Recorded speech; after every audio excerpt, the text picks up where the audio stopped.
Ulwazi TV. The power of Welcome learners to information. Ulwazi TV. Today we'll be looking at cultural relativism and cultural ethnocentrism. My name is Patience Spanda.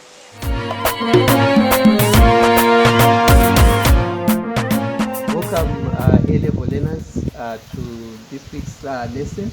If you still remember, last week we were able to discuss culture, and we also mentioned the cultural theories, where we talked about cultural determinism, and we also indicated that at times also people's reactions and their way of doing things is determined by also their culture.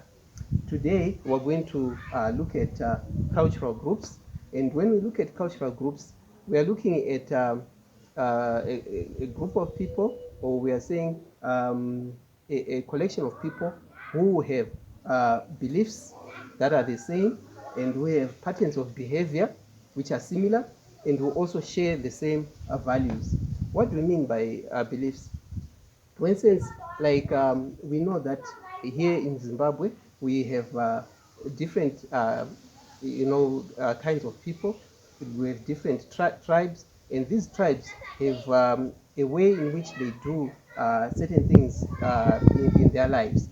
So this way distinguishes them in terms of actually making them unique. For instance, we can say that like some cultures believe that when it comes to marriage, they are not really particular about maybe the son-in-law or the suitor coming into the home, right, to talk to the elders within the context of the marriage rights. However, in some other tribes, it is actually ahead of for a suitor to come and meet, the elders directly. Right? It has to be done through an intermediary. Then patterns of behavior. Patterns of behavior actually distinguish people in the sense that, like, some cultures have a unique way of doing their things. For instance, we have the Shangan.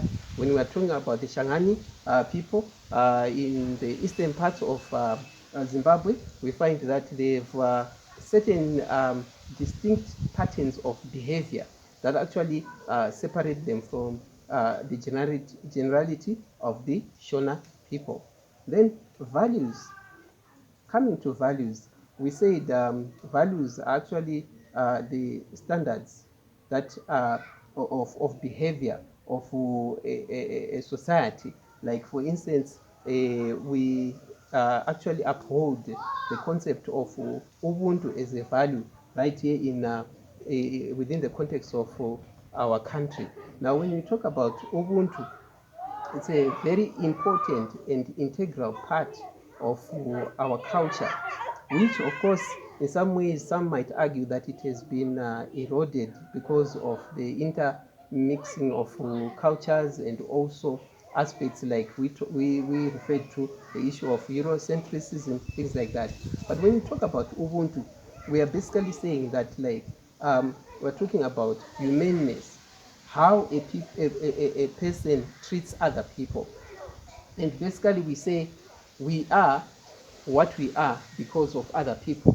So the concept of Ubuntu is indeed also a value that is so significant to a society that it actually directs the way in which people within the context of that society behave.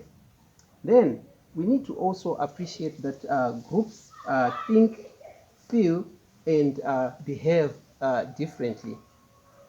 Now, this distinction of groups thinking, feeling, and behaving differently is so important in the sense that when we talk about culture, we need to appreciate that people are unique. When a group of people decides to uphold a certain culture, the essence of that is that they are actually deciding to be different. So generally comes to a situation where we talk about what is called multiculturalism. This probably is an ideal situation. By saying an ideal situation, we simply mean that learners, we are talking about a situation here where we have a number of different cultural groups living within the same context or the same country or same region or same proximity.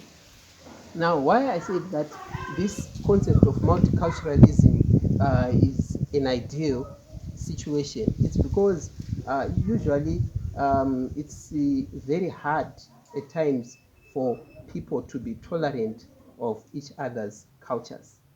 The reason being that some concepts start coming in when people don't understand someone else's culture. Either they start thinking that culture might be it can be a culture that is actually less than their culture, or they start looking down upon that culture. Or in other situations, some people can actually look at another culture as being more superior than their own culture. So in this kind of scenario, this dynamic kind of situation, what ends up taking place is that like we end up having conflict between cultures.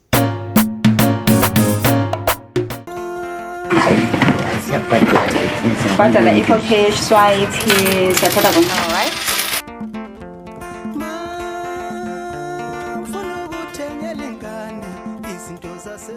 Mina uqina qiniso yona ukuthi iqiniso ngiyaqina akugcina zibizibi iqiniso.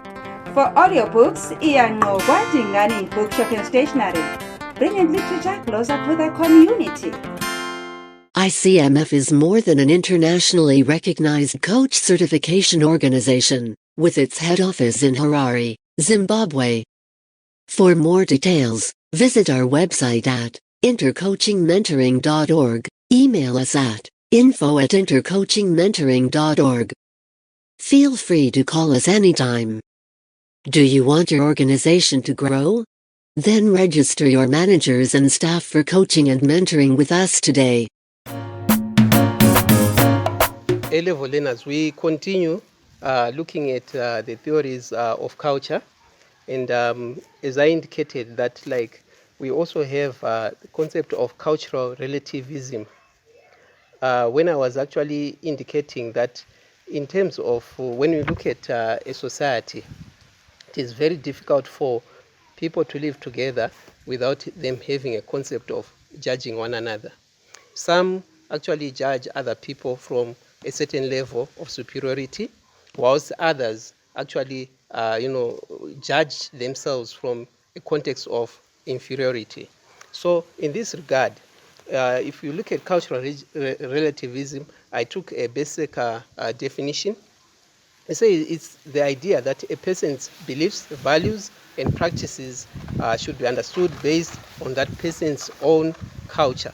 When you look at cultural relativism, it's actually an argument by the people that adhere or believe in this concept that they should not have their culture being judged from the context of another person's culture.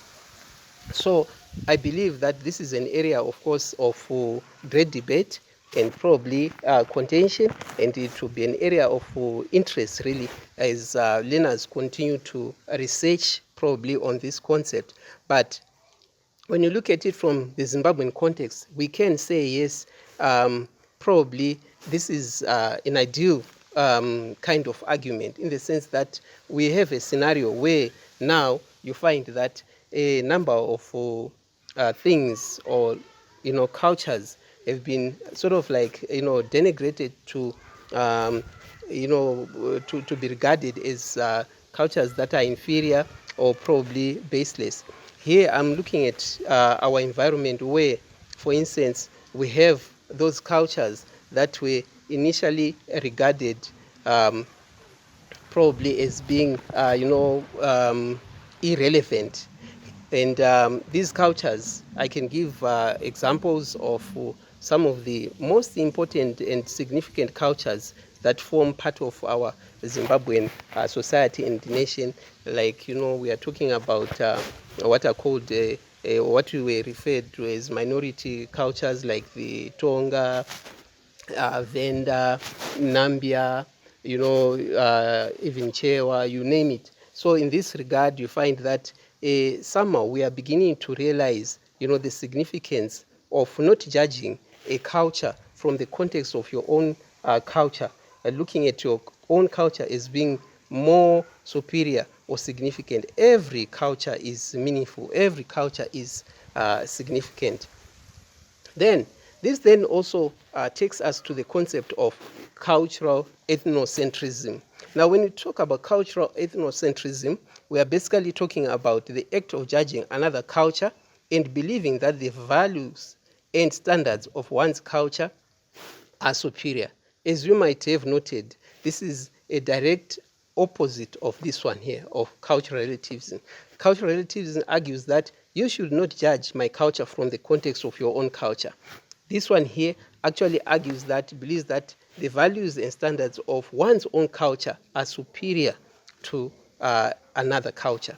So when we look at this, remember, I indicated before the break that there is generally an issue of conflict that can take place between cultures or across cultures. When cultures, mix or people of different cultures are found in the same environment or same context, there is, because maybe of our human aspect or the human context, there is a tendency of these aspects of superiority and inferiority coming in to actually affect the relationships of these cultures. Sociologists have actually indicated that as an ideal, it is good for cultures to live together distinctly, respecting each other's culture. And we have, of course, what is regarded as the melting pot, where cultures actually come in, people of different cultures come in maybe into an area, an environment, a state, and they live, respecting their own cultures, upholding their own cultures, without being absorbed into any other, culture that is, or competing culture. But the context, the reality is that, like I said, because of the human context of, maybe our context of judging, the judgmental kind of context, you find that it is very difficult for, that kind of respect or tolerance to be there, to continue. However, we can say that this is also a process. People can actually continue being encouraged to have, tolerance, encouraged to respect in different cultures, and to have this context of actually realizing that there is no culture that is superior to another. For other areas, according to our syllabus, we need to also have a appreciation of cultural ethnocentrism, like I indicated, cultural relativism. We talked about cultural determinism. And then next lesson, when we meet, we'll look at what is called xenocentrism. However, my encouragement to you is that get to know, here we gave a few examples of some of the cultural theories. Get to know and appreciate, research on the behaviors of people. Try to appreciate these different theories and then see how these theories affect our way of life today. Thank you so much for being with us today, and we hope we will meet again next time in our next lesson as we enjoy appreciation of heritage studies at A level. Thank you. I hope you had an enlightened session.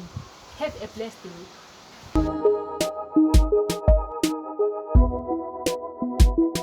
Welcome to Padandaro Guest House Lodge. At Padandaro, we offer the following services: intimate weddings, catering services, venues for photo shoots, and conference rooms and accommodation for school workshops. Padandaro Guest House, where the heart is.